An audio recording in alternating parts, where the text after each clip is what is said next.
আল মুসলিমু মান সালিম আল মুসলিমু মিন লিসানিহি ওয়া ইয়াদিহি।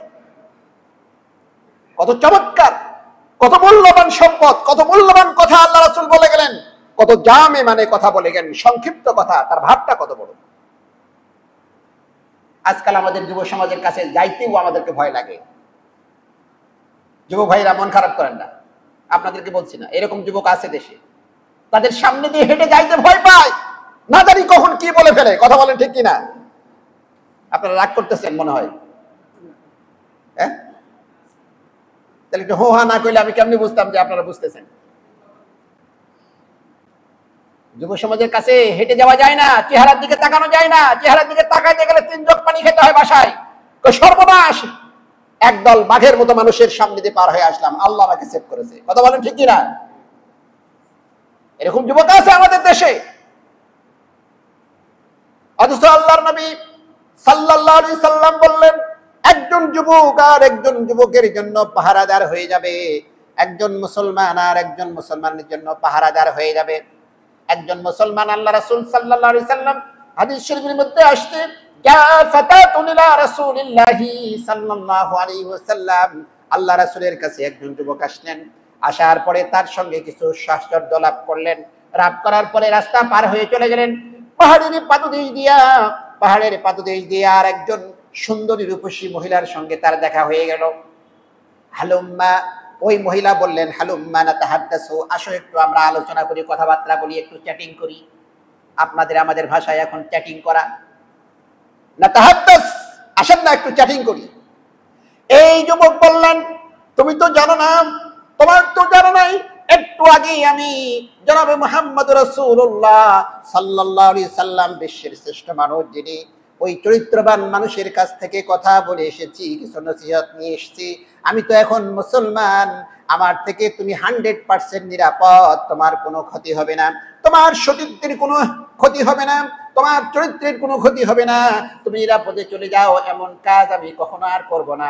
আমার ভাইরা রাবি বলেন, ওই হাদিসে রাবি বলেন, এই ব্যক্তিটি তারপর থেকে সে একটু বখাটা ছিল আগে, তারপর থেকে কেমন বখাটা ছিল, সে এসে আল্লাহ রাসূলের কাছে এসে বলতেছেন, আদিবনি বিদ্দিনা, ও আল্লাহ রাসূল আমাকে জেনার অনুমতি দেন। সংক্ষেপ জন্য ওগুলি বলতে চাচ্ছিলাম না, আমাকে জেনার অনুমতি দেন। সেই সন্তান রাবি বলতেছেন, আমি দেখলাম শেষ পর্যন্ত এই ব্যক্তি আর জীবনে কোনোদিন মাথা উঠায় কোনোদিন দেখেনি কারো কাছে, কোন মহিলার দিকে কোনোদিন মাথা পর্যন্ত উঠায় নাই। এটা হলো যুবকের চরিত্র, এটা হলো মুসলমানের চরিত্র। তার ক্ষতি হবে কেন? আপনি মুসলমান, আপনার প্রতিবেশীর একজন মেয়ে মানুষ আপনার কাছে নিরাপদ, সে নিরাপদ বোধ করবে। আরেকজন অসহায় মানুষ আপনার কাছে, আমার কাছে নিরাপদ বোধ করবে। আর যদি নিরাপদ বোধ না করে, তাহলে আপনি সম্পদ হতে পারেন নাই। বৃষ্টি আসছে, আপনি একটা হাতে একটা ছাতা কষ্ট করে নিয়ে যান। কেন নিয়ে যান? অনেক সময় আমাদের কাছেও মনে হয় যে এই ছাতা বোঝা মনে হয়, না হলে ভালো হতো, কিন্তু বৃষ্টি যখন আসে তখন মনে হয়, আহা, এটা যদি থাকতো তাহলে আজকে বৃষ্টিতে ভিজতাম না। কথা বলেন ঠিক কিনা? তাহলে বৃষ্টির টাকা দিয়ে কিনতে হয়েছে না হয়নি ছাতাটা? এটা একটা সম্পদ। এই সম্পদ আপনাকে বৃষ্টি থেকে সেভ করছে। আপনি যুবক, আমি যুবক, আপনি মুসলমান, আমি মুসলমান। আপনি মুসলমান হিসাবে আপনার কাছে অন্যের সম্মান, সম্ভ্রম, অর্থ ওই বৃষ্টি থেকে যেমন আপনাকে ছাতাটা সেভ করতে পারে, ছাতা একটা সম্পদ। আপনি একজন মুসলমান, ঈমান আনার পরে আপনি সম্পদে পরিণত হয়ে গেছেন। আপনার ভাইয়ের ইজ্জত নষ্ট হবে না, কোনো সম্পদ নষ্ট হবে না, তার সম্ভ্রম নষ্ট হবে না, তার সতীত্বের নষ্ট হবে না। আপনি একজন পাহারাদার, সম্পদে পরিণত হয়ে গেছেন। কথা বলেন ঠিক কিনা? কিন্তু আজকে কি হচ্ছে? আল্লাহ রাসূলের কথাগুলো যদি আমরা মানতাম, তাহলে এই যুব সমাজ, আমাদের মানুষগুলি আজকে এক একজন, ওই যে একটু আগে বললাম, স্বর্ণের খনি, রৌপ্যের খনির চেয়ে আরো অনেক বেশি দামি হয়ে যেত। কথা বলেন ঠিক কিনা? আজকে আমরা পারছি না। আসুন, আল্লাহ রাসূল বললেন, ক্ষতি থেকে কোনো মানুষের ক্ষতি করা যাবে না। বুখারী শরীফের হাদিস, আল্লাহ রাসূল বললেন, ফাল ইমসিক আনি শাররি ফাইন্নাহু লাহু সাদাকা। আল্লাহ রাসূল যুব সমাজকে অন্যায় থেকে দূরে রাখার জন্য কিভাবে সম্পদ পরিণত করলেন দেখেন জনগণকে।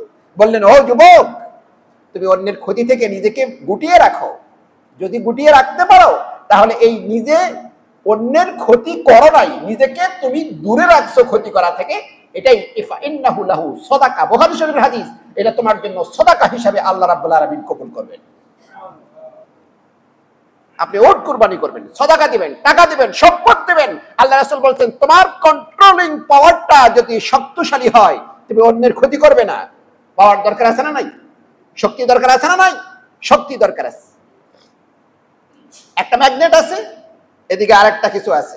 এখন ওই ম্যাগনেটের চেয়ে এই লোহা যদি অনেক বেশি ভারী হয়ে যায় তাহলে ওই ম্যাগনেট বরং এদিকে আসবে, ম্যাগনেটের কাছে লোহা যাবে না। কথা বলেন ঠিক কিনা? আপনি এক একটা বড় শক্তিশালী কিছু হয়ে যান, আপনাকে ডাকছে কেউ কিছু, আপনি যাবেন না, বরং সেদিকে তাড়িয়ে আসলে আপনি তাকে তাড়িয়ে দেবেন। আল্লাহ রাসূল বললেন আপনি সম্পদে পরিণত গেলেন, ফাইন্নাহু লাহু সাদাকা, এটা তোমার জন্য সাদাকা। তুমি কন্ট্রোল করছো, এটা তোমার জন্য সাদাকা। সুবহানাল্লাহ।